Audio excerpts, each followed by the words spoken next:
Olá!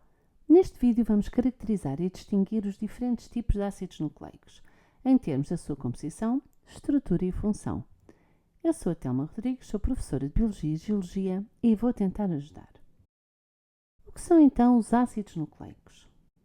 Os ácidos nucleicos são moléculas orgânicas que ocorrem em todas as células vivas e são responsáveis pelo armazenamento, transmissão e expressão da informação genética, que ocorre principalmente através da síntese de proteínas. Quais são os ácidos nucleicos que existem? Temos então o DNA ou ADN, ácido desoxirribonucleico, e o RNA ou ARN, o ácido ribonucleico. E como são constituídos os ácidos nucleicos? Os monómeros dos ácidos nucleicos são então os nucleótidos. E como são constituídos os nucleótidos? São sempre constituídos por um grupo fosfato, uma pentose, que é um açúcar constituído com 5 carbonos, e uma base nitrogenada. Quais é que são as pentoses que podem estar presentes nos ácidos nucleicos? Existem duas, a desoxirribose e a ribose.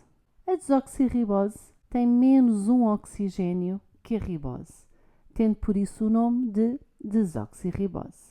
A desoxirribose, como o nome indica, é a pentose do ácido desoxirribonucleico, o DNA, e a ribose é a pentose que se encontra nos nucleótidos do ácido ribonucleico, o RNA. Por convenção, quando contamos os carbonos das pentoses, conta-se sempre da direita para a esquerda, tendo assim o carbono 1', 2', 3', 4' e 5'. Podemos dizer que num nucleótido a base nitrogenada está sempre ligada ao carbono 1' da pentose e o grupo fosfato está ligado ao carbono 5' da pentose. Quais as bases nitrogenadas estão presentes nos ácidos nucleicos? A citosina, a timina, o uracilo, a adenina e a guanina. E quando olhamos para a sua estrutura molecular, verificamos que a citosina, a timina e o uracilo são constituídas apenas por um anel simples, denominam-se por isso bases pirimídicas ou pirimidinas, e a adenina e a guanina são constituídas por um anel duplo, são por isso denominadas bases púricas ou purinas. No DNA encontra-se a citosina, a timina, a adenina e a guanina, enquanto que no RNA não temos a timina e ela é substituída pelo uracilo.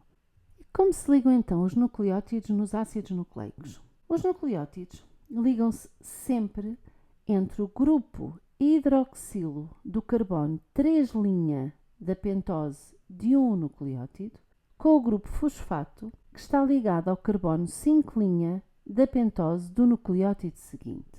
Ao estabelecer esta ligação, liberta-se uma molécula de água, assim como ocorre em qualquer reação de síntese ou de polimerização. Estas ligações são ligações covalentes e denominam-se fosfodiéster.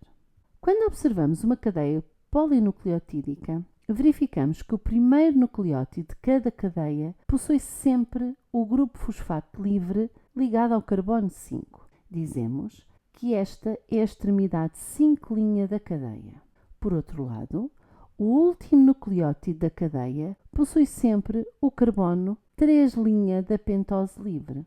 Dizemos então que é a extremidade 3' da cadeia. Uma vez que numa cadeia em formação os novos nucleótidos ligam-se sempre ao carbono 3', uma vez que as enzimas responsáveis pela polimerização das cadeias só conseguem adicionar nucleótidos na extremidade 3', o sentido de crescimento ou polimerização é sempre de 5' para 3'. O modelo para a estrutura da molécula DNA atualmente aceite foi proposto por James Watson e Francis Crick e contribuíram também os trabalhos de Rosalind Franklin, de Maurice Wilkins e Erwin Chargaff. Em primeiras observações feitas ao microscópio eletrónico, revelaram que a espessura de uma molécula de DNA é cerca de 2 nanómetros e que de um nucleótido era cerca de 1 nanómetro.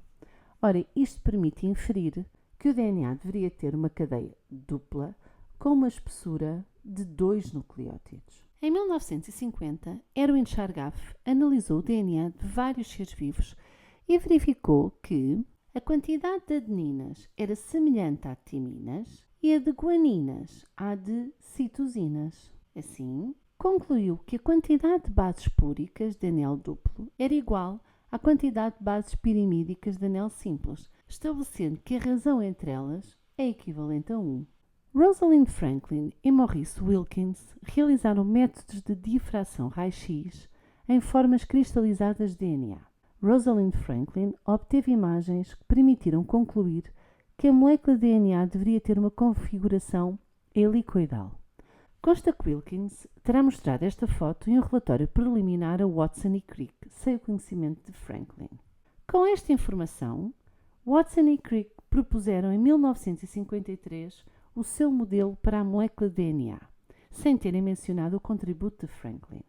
Em 1962, Watson, Crick e Wilkins ganharam o Prémio Nobel por esta descoberta, mas Rosalind Franklin já havia falecido com cancro em 1958, não tendo por isso sido considerada para o prémio, pois este já não é atribuído a título póstumo.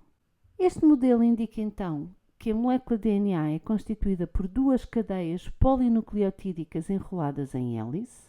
Estas cadeias estão orientadas de forma a que as bases nitrogenadas hidrofóbicas da cadeia encontram-se no interior, enquanto que a pentose e o grupo fosfato, ambos hidrofílicos, estão orientados para o exterior. As 2 cadeias estão unidas por pontos de hidrogênio que se estabelecem entre as bases nitrogenadas de cada cadeia. As pontes de hidrogênio entre as 2 cadeias estabelecem-se de forma específica de acordo com a regra de Chargaff. Recordando, a citosina e a guanina tinham percentagens idênticas, querendo dizer então que a citosina se liga à guanina, e verificou-se mais tarde que o faz por 3 pontos de hidrogênio, e a adenina, que tinha quantidades semelhantes à timina, verificou-se então que deverão ligar-se uma à outra, neste caso através de 2 pontos de hidrogênio. Este emparelhamento determina a complementaridade de bases. Verifica-se que uma base púrica de anel duplo deverá emparelhar sempre com uma base pirimídica de anel simples, mantendo assim o diâmetro da molécula de DNA inalterável em todo o seu comprimento.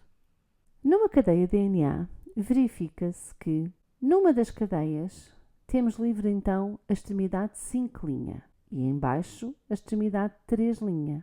Na cadeia complementar, emparelhada com a extremidade 5', vamos ter agora a extremidade 3' e em baixo a extremidade 5'. Dizemos assim que as cadeias são antiparalelas. Uma vez que a polimerização ocorre sempre no sentido 5', 3', podemos então concluir que as cadeias vão desenvolver-se, vão crescer em sentidos opostos. Resumindo, quais são então as funções da molécula de DNA? Sabemos então que a molécula de DNA contém a informação genética que determina a estrutura e a função das células, coordena todas as atividades celulares e faz isso através da síntese de proteínas e mais, garante a transmissão da informação genética de geração em geração, uma vez que é o principal constituinte dos cromossomas que são transmitidos dos pais para filhos na reprodução. Olhando agora para a molécula de RNA. A primeira diferença que salta à vista é que a molécula de RNA é uma cadeia simples e não dupla como o DNA. É também constituída por muitos nucleótidos, neste caso ribonucleótidos, porque em vez de terem a desoxirribose como pentose, têm neste caso a ribose. Outra diferença tem a ver com as bases nitrogenadas, que já sabemos que no RNA não temos a timina e temos o uracilo. Acresce ainda a referir que a molécula de RNA apresenta maior instabilidade do que a molécula de DNA.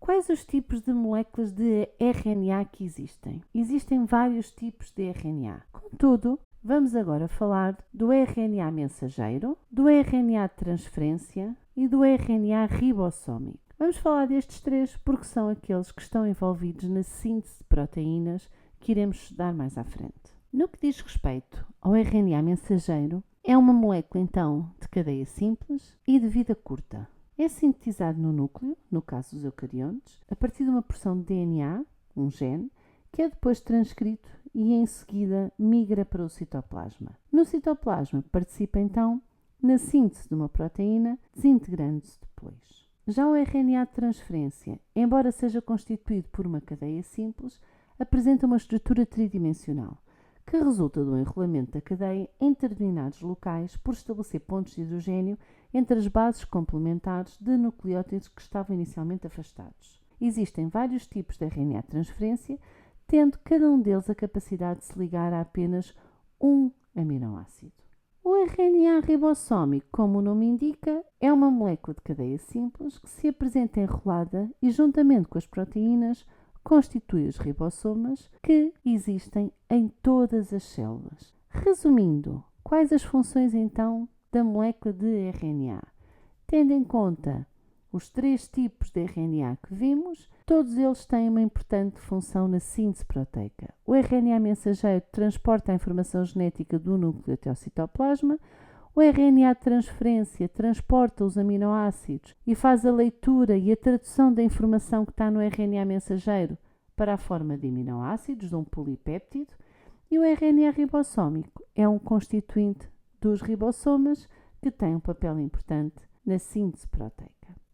Ficou percebido? Espero que sim.